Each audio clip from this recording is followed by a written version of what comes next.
Hi పిల్లలు, అందరూ బాగున్నారా? ఇప్పుడు చెప్పాల్సిన విషయం ఏంటంటే నేను మొక్కలు వేసున్నాను.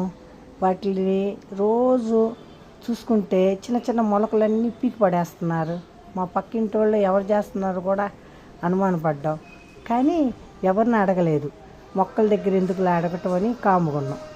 అందులో చిన్న చిన్న టమాటా మొక్కలన్నీ పీకి పడేస్తాయి. చిన్న చిన్న మొక్కలే, గింజలు రావటం, గింజలు వేయటం, మొక్కలు రావటం, పీకి పడేయటం ఓ 10 రోజుల తర్వాత.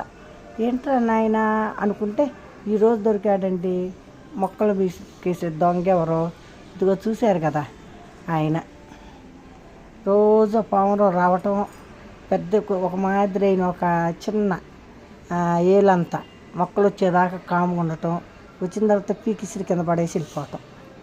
ఇదే పని అండి. ప్రతి కుండీ దగ్గరికి వెళ్తుంది, ప్రతి కుండీని చెక్ చేస్తుంది. ఆ తర్వాత అక్కడ పెద్ద పెద్ద అయితే వదిలేస్తుంది, చిన్న చిన్న అయితే ముక్కుతో పీకేస్తుంది. ఈరోజు చూశానండి, పరిగెత్తుకొని వచ్చి ఫోన్ తీసుకొని వచ్చి చేసేటప్పటికే పీకేసింది.